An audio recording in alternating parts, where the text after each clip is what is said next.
On est enfermé 24 heures sur 24, 7 jours sur 7. Dans cet épisode de Derrière les barreaux, la surpopulation pénitentiaire menace de provoquer une émeute dans la prison.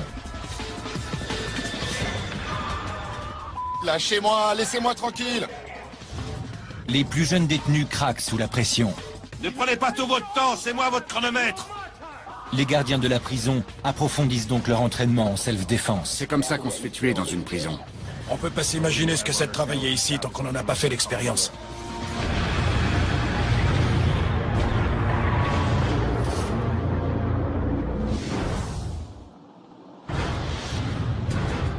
Elle s'étend sur plus de 39 hectares à l'ouest de Chicago, aux États-Unis.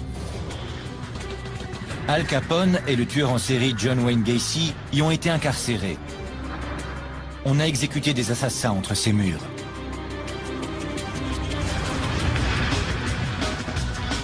C'est un endroit charnière entre la liberté et la prison.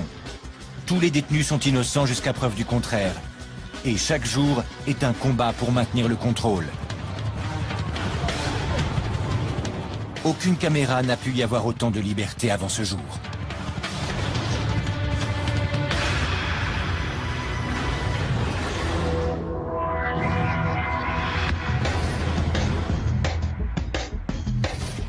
La prison du comté de Cook est le plus grand établissement pénitentiaire des États-Unis. Mais la surpopulation est une menace constante.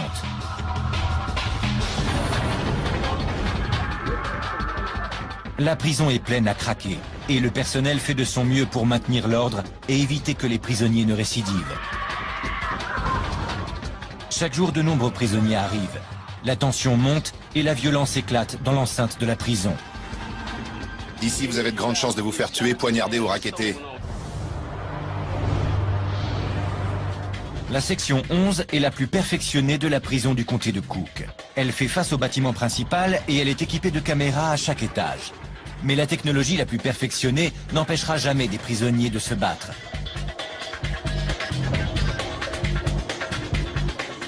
Les caméras de surveillance de haute technologie du bâtiment filment Joshua Townsell, 21 ans, alors qu'il s'approche d'Eric Miranda, 31 ans, un prisonnier de longue date. Les deux détenus ont un compte à régler à propos d'une télévision cassée. Il s'est approché de moi, aussi vicieux qu'un serpent. Il m'a parlé gentiment, comme si de rien n'était, pour me mettre en confiance. Joshua Townsell est agressif et il mesure 2 mètres. Il prend Eric Miranda par surprise. Je me suis retourné, il m'a frappé. Et impossible de me défendre. Il y a des détenus dans la salle, mais pas de gardien en vue pour protéger Eric Miranda. Il est seul face à un ennemi beaucoup plus imposant que lui. Je l'ai frappé plusieurs fois au visage. Je l'ai éclaté contre les marches et je suis parti. Pendant ce temps-là, l'un des membres du groupe de Joshua Townsell agresse l'ami d'Eric Miranda. Joshua s'éloigne alors qu'Eric s'écroule sur le sol. Je peux pas ouvrir la bouche complètement, parce que toute ma mâchoire est encore gonflée. J'ai une dent qui me gêne, il va falloir l'arracher. Il m'a fait mal. Il m'a vraiment fait très mal. Lorsque les prisonniers craquent, il y a toujours quelqu'un qui trinque. Et impossible de prévoir ce qui déclenche leur violence. Je leur tombe dessus et je leur montre bien que je plaisante pas.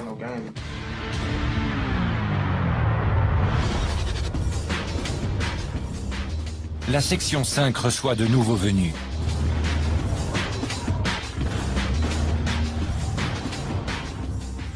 Chaque jour, la tension monte, alors que 300 nouveaux détenus arrivent tout droit des rues de Chicago. Ils sont accusés de différents crimes et délits, depuis la conduite en état d'ivresse jusqu'au meurtre. La prison est pleine à craquer, et la moitié de ces détenus n'en est plus à son premier séjour. On passe tout notre temps dans cette merde. Aujourd'hui, le directeur, Tony Godinez, supervise l'arrivée des nouveaux détenus. Il est chargé de contrôler les prisonniers. Il a une relation particulière avec cette prison. J'ai grandi tout près de ce quartier. Et depuis que je suis enfant, je vis avec les histoires de la prison du comté de Cook. Tony Godinez travaille depuis 30 ans dans le milieu pénitentiaire. Vous avez un problème? Il est arrivé ici en 2006 pour s'attaquer à un problème de taille, la surpopulation.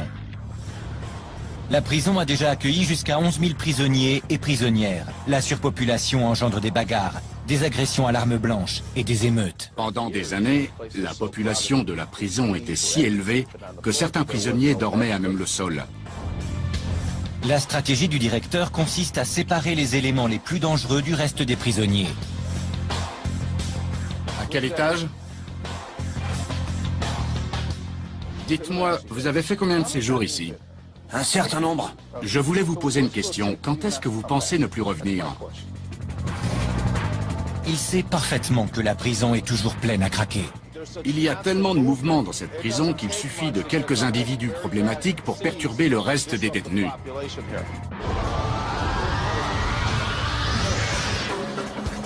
Les prisonniers sont de plus en plus nombreux à arriver et il faut déplacer d'autres détenus pour faire de la place. Paco Brown, 27 ans et membre du gang des Vice Lords, se rend à son procès. C'est un récidiviste. Il revient en prison après avoir été libéré en 2007. Il sait déjà à quoi s'attendre. Certains se font poignarder, d'autres se font agresser. C'est une question de lutte de territoire, en fait.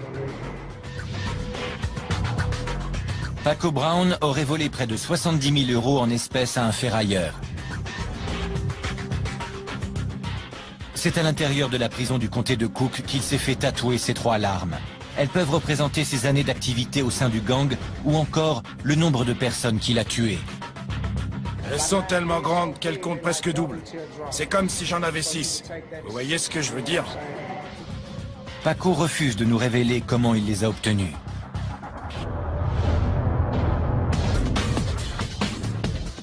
À leur arrivée, tous les types de criminels se retrouvent dans la même pièce. Les meurtriers présumés et les membres de gangs, tout comme les prostituées transsexuelles. Isaiah Whitehead mesure 1,90 m et il ne passe pas inaperçu.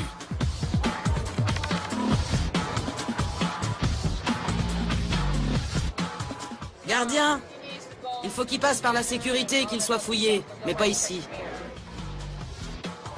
Cette fois-ci, Isaiah a été arrêté pour vol.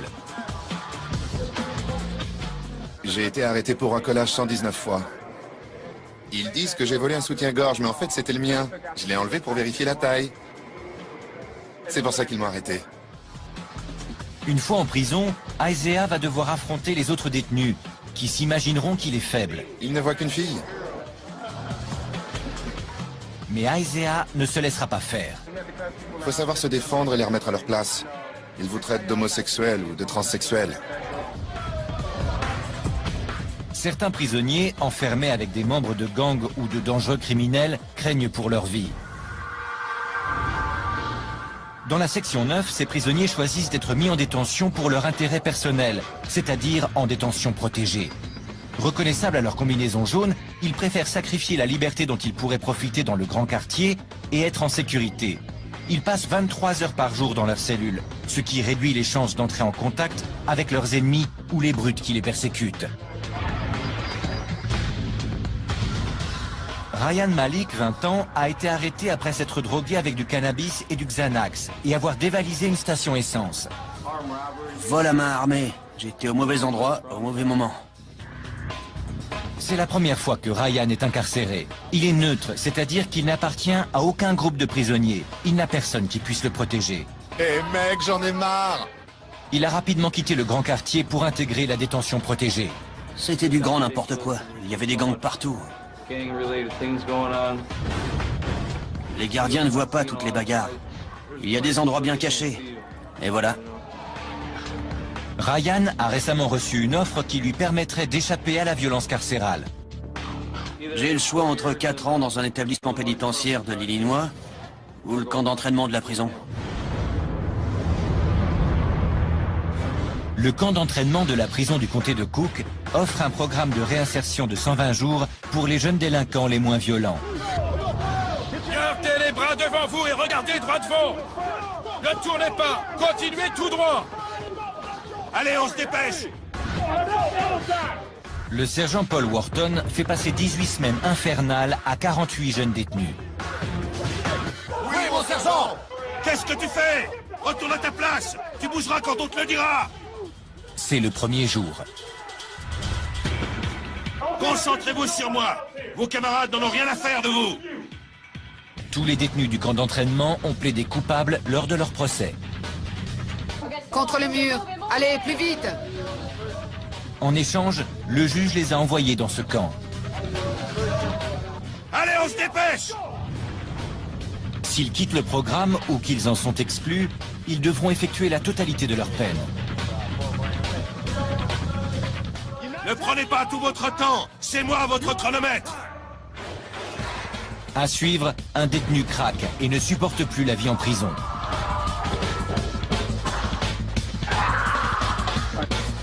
Et un autre ne respecte pas les règles de la section 1. Ça ne marche pas comme ça ici, tu ne me donnes pas d'ordre.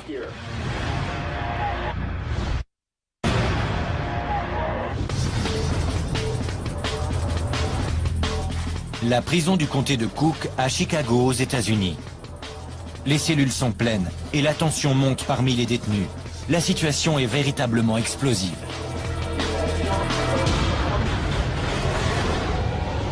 La section 1 est un quartier de haute sécurité. Les prisonniers y séjournant ont été accusés de voies de fait, de viol ou de meurtre. L'un des nouveaux arrivés refuse de coopérer. Il refuse de rentrer dans sa cellule. Le lieutenant Lal Darman, en poste, essaie une technique utilisée avec les enfants. Il va compter jusqu'à 3. Je vais te demander 3 fois d'entrer dans ta cellule.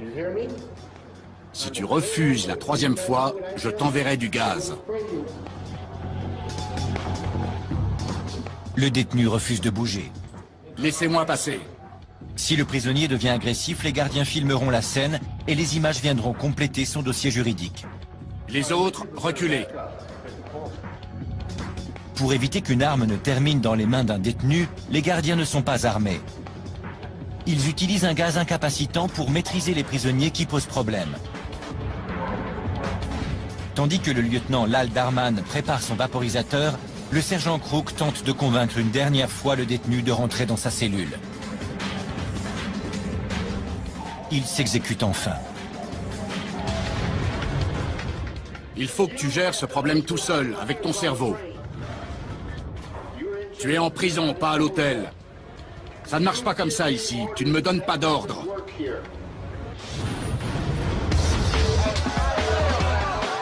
Les nouveaux détenus ont du mal à s'adapter aux règlements très stricts de la prison.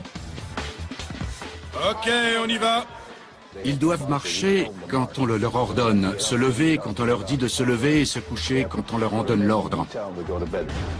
Ils ont l'impression d'être traités comme des enfants et c'est le cas.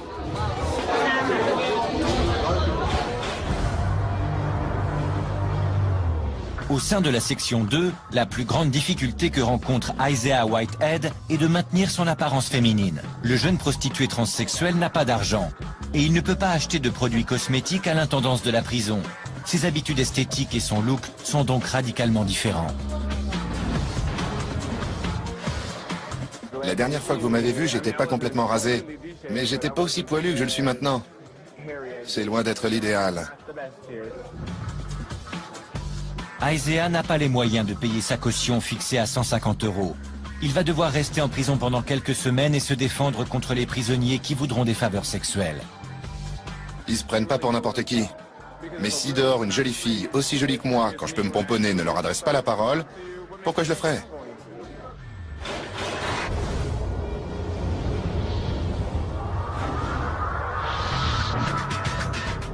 Dans la section 6, Paco Brown, 27 ans, obtient facilement ce qu'il veut. Ce n'est pas la première fois qu'il séjourne à la prison du comté de Cook, et sa réputation lui permet de se faire respecter. Je connais presque tout le monde ici. Il y a toujours quelques grandes pointures à connaître en prison. Et l'influence que vous avez dans la rue vous suit en prison. L'élément le plus important pour un séjour confortable en prison, c'est l'argent.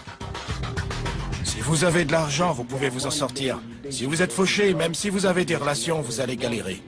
Ici, c'est vraiment l'argent qui fait le bonheur. Et Paco ne le sait que trop bien. Quand vous êtes en haute sécurité, vous devez vraiment faire attention à ce que vous dites et ce que vous faites. C'est plus dangereux. Je suis assez costaud. Les autres prisonniers me laissent tranquille.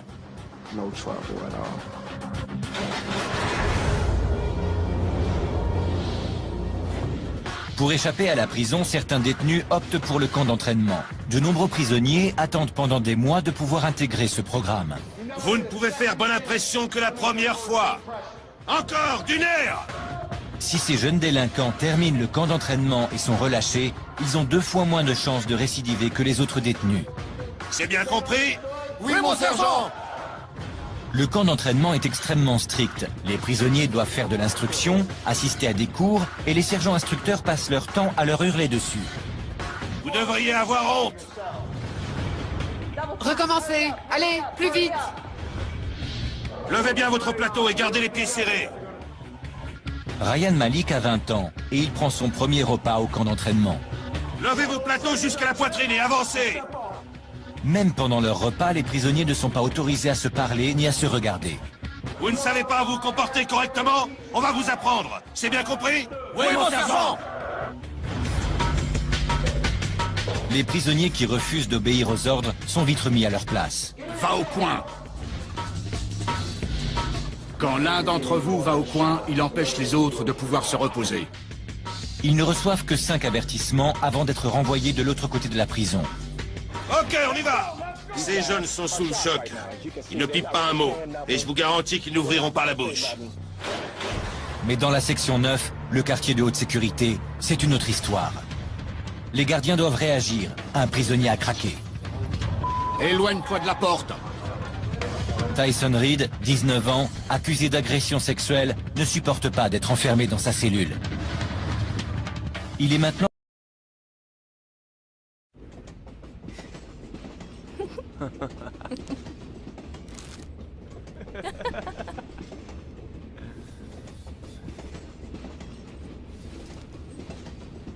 Wish your chicken was bigger. The long chicken and 3.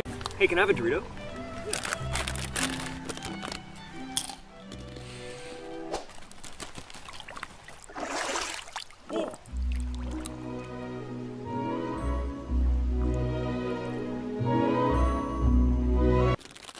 Nice catch.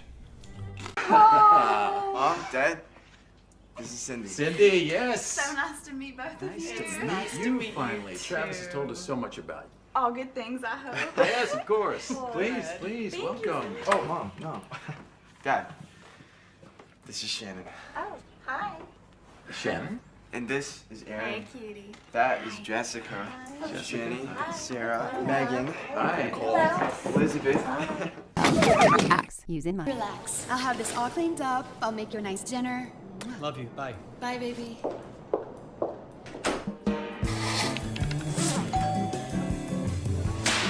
What are you looking at? Get in here. Scrub it! Get in here. Going to a party. What? 2 cups flour. Stir. Don't speak. Faster. Stir. Wow. You like? I slaved all day. Dans la salle commune de la section 9, mais il refuse d'obéir aux ordres et de regagner sa cellule. Après qu'il a refusé plusieurs fois de retourner dans sa cellule, le sergent Zimny n'a plus le choix.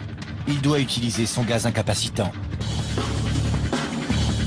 Mais alors que le gaz lui brûle les yeux, Tyson continue à provoquer les gardiens. Il trébuche et le sergent Zimny en profite pour l'aveugler à nouveau. Cette fois-ci, le gaz est efficace. Ok, retourne-toi et mets les mains derrière le dos. Tout de suite. Mets les mains derrière le dos. Les gardiens parviennent à maîtriser le délinquant agité et l'emmènent pour qu'il se nettoie le visage. Enferme-le. Enfoiré. Dans la section 6, un jeune agressif est emmené après avoir frappé un gardien. Ne t'avise pas de me toucher! Reste tranquille.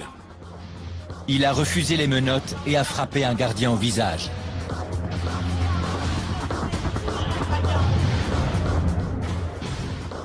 Je vais me faire soigner parce que je saigne. Je vais passer une radio car j'ai peut-être le nez cassé. Ça fait partie de notre boulot, c'est pour ça qu'il est aussi stressant. On peut pas s'imaginer ce que c'est de travailler ici tant qu'on n'en a pas fait l'expérience. Personne ne peut comprendre ce que c'est. Lorsque les détenus deviennent violents, c'est à la brigade criminelle de renseignement, la CIU, de les traduire en justice. Dans la section 9. Tyson Reed est accusé d'avoir craché sur un gardien. Il n'a créé que des problèmes depuis son dernier incident il y a quelques jours.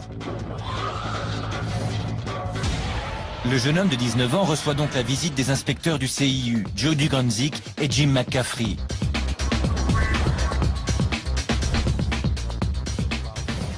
Nous l'avons rencontré 5 fois au cours des 10 derniers jours. C'est une menace pour les autres à chaque fois qu'il sort de sa cellule. Tyson Reed, est-ce qu'on peut le voir? Asseyez-vous, monsieur Reed. Tyson Reed essaie d'abord de passer pour un idiot. Vous vous souvenez de l'incident? On m'en a parlé aujourd'hui. On vous en a parlé? Vous ne vous souvenez pas de l'incident? Non, je m'en rappelle pas du tout. Pas du tout? Non. Tyson change bientôt sa version des faits et admet avoir craché sur le gardien. Les inspecteurs sont surpris quand il leur révèle pourquoi il a agi ainsi. Il cachait un mélange dégoûtant dans sa cellule pour le jeter sur les gardiens qui passaient. Vous prépariez un mélange pour ensuite le jeter sur les personnes qui passaient. Et c'était quoi ce mélange? C'était de la pisse avec du désinfectant, de la crème et de la poussière. Lorsque le gardien a mis la main sur sa décoction, Tyson s'est énervé. Je lui ai craché à la figure, parce qu'il avait mis le souk dans mes draps et mon lit. Oui, je lui ai craché à la figure. Pourquoi vous ne l'aimez pas? Qu'est-ce qu'il vous a fait? C'est normal que ce ne soit pas votre meilleur ami, mais il doit faire son travail. Je m'en fous, moi, de son boulot. Le mobile de Tyson est très simple. Il veut qu'on le laisse tranquille. J'aime personne. Je veux pas voir d'autres prisonniers comme moi. Je déteste les mecs. Suite à ces actes, Tyson est transféré dans une partie du bâtiment réservée aux procédures disciplinaires. Il obtient ce qu'il désirait, l'isolement en cellule. Ils agissent de la même manière qu'à l'extérieur. S'ils sont incapables d'entretenir des relations avec les autres en liberté, ce sera la même chose ici. Dans la section 11. Oui, mon lieutenant! Ces cadets s'entraînent pour devenir gardiens. Ils recréent les conflits mortels qui surviennent en prison. Cette technique d'entraînement unique oppose les cadets à des gardiens expérimentés. Les gardiens en protection rouge jouent le rôle des prisonniers les plus violents. Le gardien Harry Wheeler entraîne les nouvelles recrues. Les rôles qu'on joue durant ces entraînements sont inspirés par des détenus et par des incidents qui se sont déroulés en prison.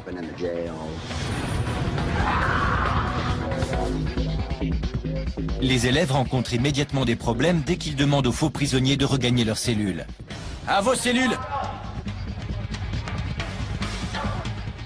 Les cadets perdent rapidement le contrôle et la situation tourne au vinaigre. C'est terminé. Le prisonnier a pris le dessus, tu vois?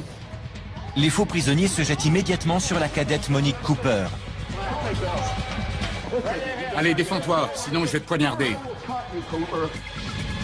L'instructeur James Banks fait tout de suite remarquer aux cadets que si l'exercice n'en était pas un, ils auraient tous eu de très gros problèmes. Ils allaient vous emmener dans leur cellule. La première chose qu'ils font quand ils repèrent une femme, c'est d'essayer de l'emmener dans leur cellule. Je peux vous poser une question? Oui, sergent. Vous étiez comment à ce moment-là? J'étais toute seule, sergent. Exactement. C'est à ce moment-là qu'on se retrouve avec un couteau sous la gorge. On ne va pas vous expliquer quoi faire une fois arrivé là. Votre vie est en danger et il faut prendre des décisions difficiles. À suivre, les gardiens de la section 1 découvrent quelque chose qui surprend même le personnel le plus chevronné. On ne voit jamais ce genre de choses. Je ne bougerai pas! Et les cadets doivent faire face à une situation terrifiante. J'ai récupéré l'arme!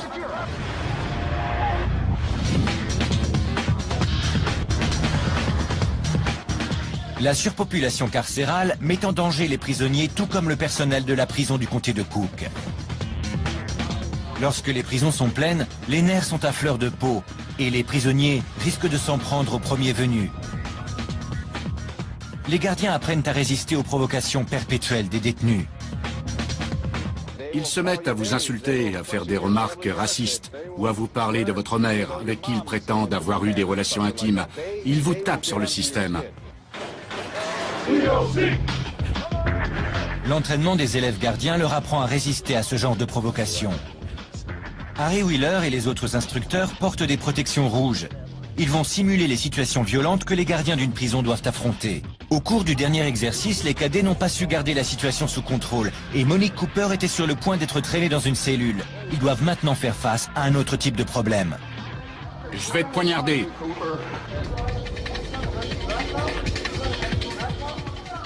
Ok les gars, tous à vos cellules. J'ai pas envie de bouger. Allez! Je ne bougerai pas. Pour cet exercice, les cadets devront faire face à une émeute. À terre! Les détenus dissimulent encore des armes improvisées. Mais cette fois-ci, les cadets savent à quoi s'attendre. Lâche ton arme! Je te dis de lâcher ton arme! C'est bon, j'ai récupéré l'arme. Les cadets travaillent en équipe pour reprendre le contrôle de l'étage avant que les prisonniers n'aient le temps de prendre le dessus. Laisse-toi faire! Arrête de résister! Même l'instructeur Harry Wheeler est neutralisé. Une fois l'exercice terminé, les cadets sont félicités par leurs instructeurs. J'espérais traîner quelques filles dans les cellules, mais ça n'a pas été possible. Non, impossible. C'est que tu n'as pas bien fait ton boulot. C'est eux qui ont bien travaillé.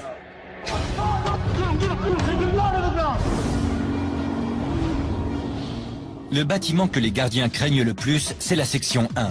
Parmi les 1200 prisonniers de ce quartier de haute sécurité, nombreux sont ceux qui ont été inculpés pour meurtre ou viol. C'est l'endroit où circulent le plus d'armes improvisées, fabriquées par les détenus. Les gardiens l'appellent l'usine à lames.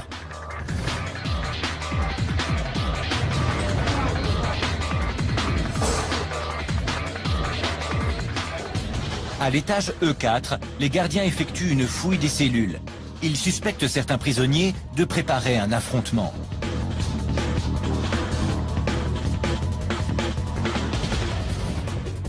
Alors que les prisonniers se trouvent dans la salle commune, les gardiens fouillent minutieusement les cellules, les couloirs et toutes les cachettes potentielles. Douglas Ptak fait une découverte surprenante. Un énorme sac d'alcool de contrebande. Il n'en a jamais vu d'aussi grand. C'est de l'alcool de contrebande. Sans aucun doute. On trouve de l'alcool fabriqué par les détenus dans beaucoup de prisons américaines. Il s'agit de pelures de fruits fermentés qu'ils mettent ensuite dans des pots en verre. Les gardiens continuent leur fouille à la recherche d'armes. Willie Robinson découvre quelque chose de très inquiétant. Une lame en métal de 10 cm cachée sous des produits d'entretien. Il ne plaisante pas, il avait l'intention d'attaquer quelqu'un. On peut tuer un homme avec une lame comme ça. Ce n'est pas une lame comme les autres. Il y a une rainure sur le côté qui sert de rigole pour que le sang puisse s'écouler plus rapidement que lors d'une hémorragie ordinaire et qu'elle puisse donc tuer plus rapidement. On ne voit jamais ce genre de choses. C'est peut-être pour liquider quelqu'un. Un gang cherche peut-être à se protéger d'un gang rival. Au camp d'entraînement de la prison, un détenu en possession d'une telle lame serait tout de suite envoyé devant un juge. Les prisonniers ne sont pas libres de leurs mouvements pour éviter de possibles bagarres.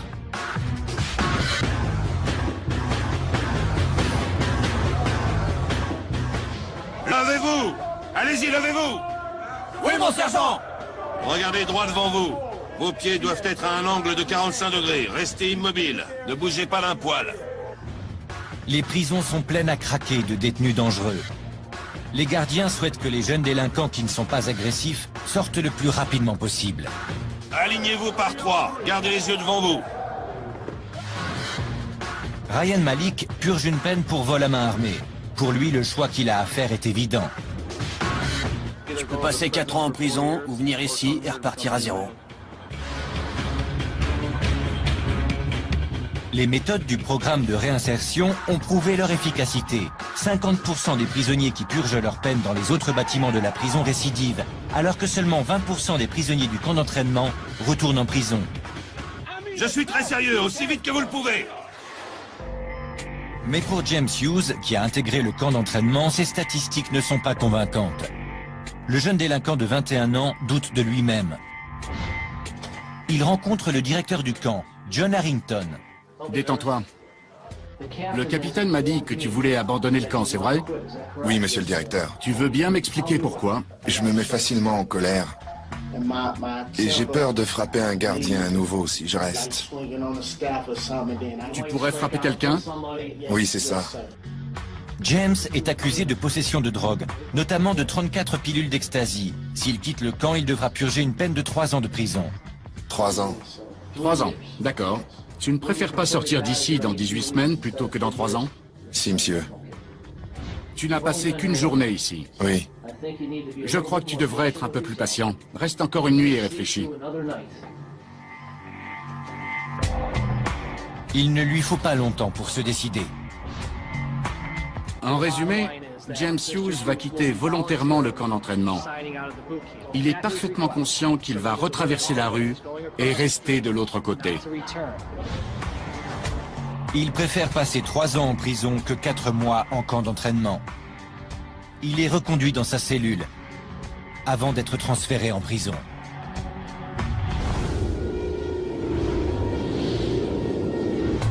Dans la section 6, un groupe de prisonniers a choisi d'assister à des cours, alors même qu'ils risquent d'écoper d'une longue peine de prison. Voilà vos toges. Un peu de calme, s'il vous plaît. Ces 19 élèves sont inculpés de divers crimes, parmi eux des vols à main armée, des viols et des meurtres. Aujourd'hui, ils terminent le lycée. Le major de la promotion, Lawrence Dupri, est accusé d'homicide volontaire. Il faisait partie d'un gang et aurait tué un membre d'un gang rival durant une fusillade. Nous tous, ici présents, nous ferons ce que chacun doit faire dans la vie. Prendre des décisions. Certains feront le bon choix, d'autres le mauvais. Ça fait partie de la vie. Vous pouvez faire passer le pompon de votre toque à gauche. Félicitations! Au travail! Il n'y aura pas de fête de fin d'année pour ces jeunes lauréats. Ils regagnent leur cellule de 2,5 mètres sur 3. Ils resteront en prison jusqu'à ce qu'ils soient condamnés ou déclarés innocents. Vous avez en face de vous le major de la promo, qui retourne à sa cellule. La partie de la section 9 réservée aux étudiants est tout aussi dangereuse que le reste de la prison. Avancez! Une unité spéciale appelée équipe tactique d'urgence est chargée de maintenir l'ordre chez les détenus. On effectue des fouilles quotidiennes, ça n'arrête jamais. C'est notre travail. Chaque année, environ 100 000 détenus séjournent à la prison du comté de Cook. Même s'ils sont présumés innocents tant qu'ils n'ont pas été reconnus coupables, ils pourraient représenter une menace pour les autres détenus ou le personnel de la prison. Leur séjour dans cette prison n'est pas leur punition. C'est simplement un moyen de les séparer du reste.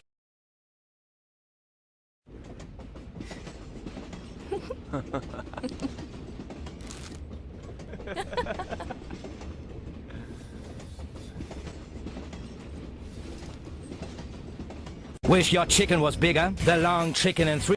Hey, can I have a Dorito?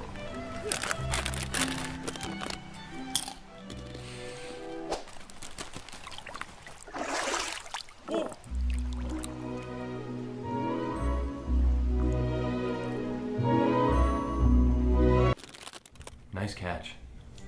Mom, Dad, this is Cindy. Cindy, yes. So nice to meet both of you. It's nice to meet you finally. Travis has told us so much about you. All good things, I hope. Yes, of course. Good. Please, Thank welcome. you. Oh, Mom, no. Dad, this is Shannon. Oh, hi. Shannon? And this is Aaron. Hey, cutie. That is Jessica. Jenny, Sarah, Megan, Hi. Nicole, Elizabeth. Relax. Using my. Relax. I'll have this all cleaned up. I'll make you a nice dinner. Love you. Bye. Bye, baby.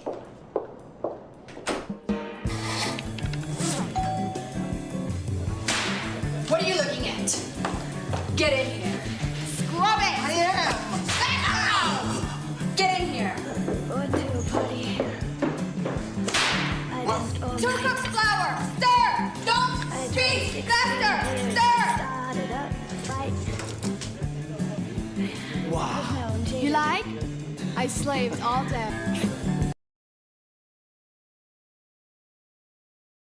De la société. Lorsque des prisonniers dépassent les limites, le directeur Tony Godinez ne peut pas se permettre d'y penser à deux fois. Hors de question de supporter des comportements difficiles. En cas de problème qui pourrait menacer la sécurité de la prison, on envoie une équipe.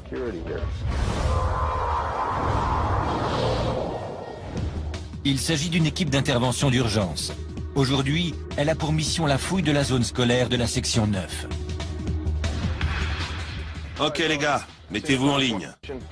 On monte au 3A.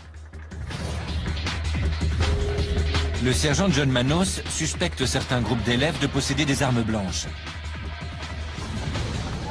À terre tout de suite! Le bruit de chasse d'eau résonne dans la salle. Les prisonniers se débarrassent de leurs produits de contrebande. Il vient d'essayer de se débarrasser d'un pantalon dans les toilettes.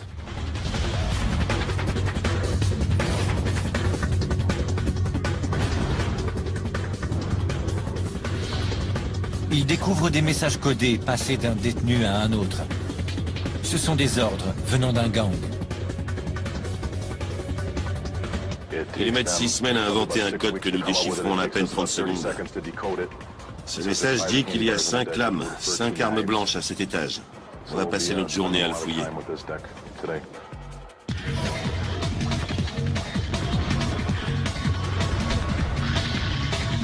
Tout indique qu'une guerre des gangs est sur le point d'éclater. C'est vraiment n'importe quoi. Le sergent Manos sait parfaitement d'où provient le message. J'ai des informations qui laissent à penser que ce message provient de cette cellule. Si ces objets sont utilisés, t'en subiras les conséquences. Si tu caches des choses dans ta cellule, tu ferais mieux de me le dire tout de suite. Le silence du prisonnier vient confirmer les soupçons du sergent. Ces détenus pourraient cacher quelque chose. J'ai également remarqué que certains détenus avaient placé leur matelas devant la porte de leur cellule. Ça peut signifier que l'atmosphère est tendue et qu'ils ont peur de se faire surprendre pendant leur sommeil. Les lames ne sont pas retrouvées. Elles ont certainement été jetées dans les toilettes. Mais le sergent n'a pas besoin d'en voir plus pour réagir. Écoutez tous! Je sais pas ce qui se passe là-haut, mais j'ai trouvé des messages qui indiquaient que vous êtes en guerre. Si c'était vrai, vous me le diriez? Non. Certains disent que oui et d'autres que non. Le sergent verrouille toute la zone. Les prisonniers seront enfermés dans leurs cellules, sans promenade, jusqu'à nouvel ordre. C'est pas logique du tout. Il n'y a pas grand-chose qui soit logique ici. C'est comme ça.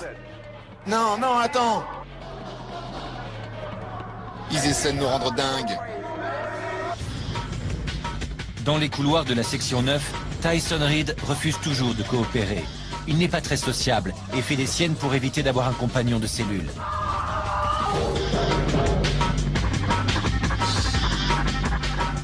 Depuis qu'il a craché sur un gardien, il a été accusé de 5 ou 6 autres délits.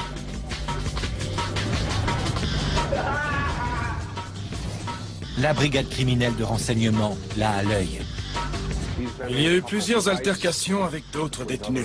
Hier, il en est même venu aux mains avec un gardien. À l'aide de mouchoirs en papier et d'une ampoule chaude, Tyson a mis le feu à sa cellule. Lorsque les gardiens font sortir l'adolescent, il peut à peine respirer. La fumée envahit le reste de l'étage et les détenus se mettent à crier. On va mourir! Quel est ton problème aujourd'hui? Les gardiens emmènent Tyson et le conduisent à l'hôpital. Pourquoi tu as mis le feu? Le lendemain matin, il regagne sa cellule calcinée et explique pourquoi il a fait ça. J'ai allumé un feu.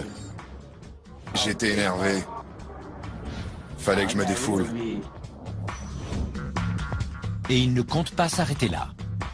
Vous voulez voir ce que je vais faire demain? Vous voulez voir? Dans le plus grand établissement pénitentiaire des États-Unis, la surpopulation menace de faire craquer les détenus. Pour réduire la violence, la prison doit absolument faire diminuer le nombre de prisonniers. Le directeur général de la prison, Tony Godinez, ne le sait que trop bien. C'est hallucinant. Près d'un demi-million de personnes transitent par cette prison chaque année. En conséquence, il y a des altercations et des agressions à l'arme blanche. Dans la section 6, certains petits délinquants rentrent chez eux. La prison tente d'accélérer le processus de remise en liberté. Avancez sur une même file, sur une même file. Une file, une seule file. Le juge les assigne à résidence grâce à un système de surveillance électronique. Je vais vous demander de me remplir ces formulaires. Les inspecteurs s'assureront que vous ayez un endroit où loger. Mais il existe une condition. Il faut qu'un proche vous accueille chez lui. Quel est votre numéro de dossier? Ils peuvent utiliser les téléphones pour trouver un endroit où loger. Les prisonniers devront porter un bracelet électronique à la cheville 24 heures sur 24. Il y a un appareil portable qui est relié à la ligne téléphonique de la maison. Si le signal ne nous arrive plus, on sait que le prisonnier a quitté son domicile. José Rivera, 27 ans, est accro à l'héroïne. Il est sur le point de rentrer chez lui, mais il doit d'abord convaincre son père de lui ouvrir sa porte. Non, non, écoute-moi, ils essaient de me donner l'opportunité de sortir. Papa, je t'en prie. Je t'en supplie. J'ai personne d'autre, papa. José Rivera a déjà séjourné à la prison du comté de Cook. Il volait pour acheter de la drogue et ses relations avec ses proches sont loin d'être au beau fixe. Je connais personne d'autre, papa, s'il te plaît. Ok, bye. J'ai nulle part où aller. Nulle part? Non. José Rivera n'a nulle part où aller. Il restera donc à la prison du comté de Cook. Mon père veut que je reste en prison. Je peux pas rentrer chez moi. Il dit que c'est mieux pour moi.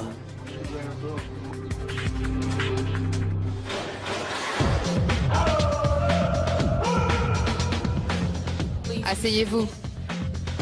De l'autre côté de la prison, Ryan Malik et les recrues de sa section portent également des bracelets électroniques. Aujourd'hui, il ne s'agit pas seulement de sortir de prison. Aujourd'hui, ils rentrent chez eux. Ryan Malik. C'est la remise des diplômes au camp d'entraînement. Bravo, vous avez réussi. Je vous félicite à nouveau. Continuez comme ça. Oui, monsieur le directeur! Cette cérémonie marque la fin de la première phase du programme du camp d'entraînement. Les instructeurs rappellent immédiatement aux prisonniers qu'ils seront encore sous contrôle judiciaire pendant les 8 mois suivants. N'oubliez pas d'apporter cet uniforme chaque fois que vous venez au rapport. Oui, mon sergent! Une fois que Ryan aura quitté le camp, il sera assigné à résidence pendant 4 semaines, puis en liberté conditionnelle.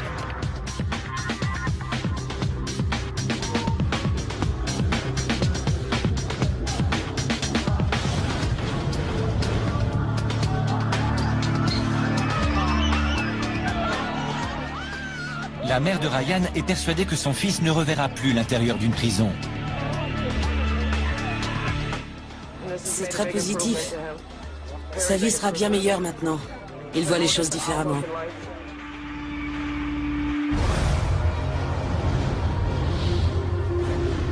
Mais certains détenus reviennent à la prison du comté de Cook. À l'extérieur de la section 11, des gardiens ont découvert un problème préoccupant. Un point faible dans le système de sécurité. Les gardiens découvrent 2 personnes au comportement suspect sur le terrain de la prison. Comment êtes-vous sorti de prison? J'ai purgé ma peine. Et vous étiez où? Dans la section 11. Les 2 hommes ont été relâchés il y a quelques heures à peine. Les gardiens m'ont communiqué par radio qu'ils t'avaient vu jeter de la contrebande. C'est pas vrai. Vous dites que c'était un caillou? Oui. Ne bougez surtout pas d'ici, je dois informer mon supérieur. Le sous-directeur de la section 11, Daniel Morecci, ne croit pas un mot de cette histoire. Ils prétendent qu'ils essayaient simplement d'attirer l'attention de leurs anciens codétenus. Mais nous sommes en train de fouiller à l'intérieur pour vérifier s'ils ne leur ont pas transmis de la drogue ou des armes. Les gardiens ne perdent pas de temps. Nous avons déployé des unités avec des chiens autour de la clôture. Quand pensez-vous arriver à l'extérieur? Envoyez un autre gardien, la zone à couvrir est vaste.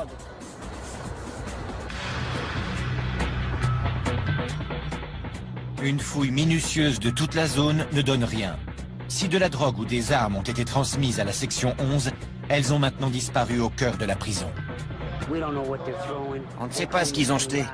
Ils disent qu'il s'agissait seulement de cailloux, qu'ils voulaient dire au revoir à leurs amis restés à l'intérieur. Aucune preuve n'ayant été retrouvée, les 2 suspects sont relâchés.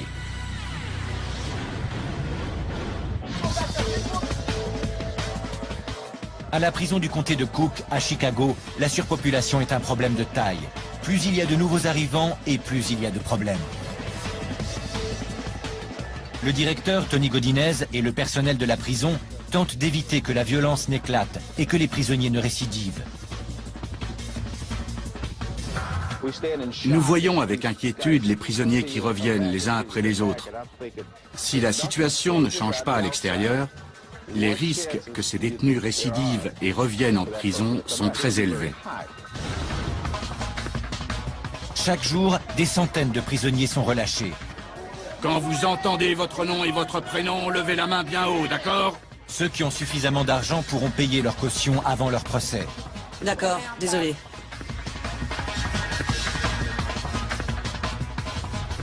Les prisonniers ressortent de la même façon qu'ils sont arrivés.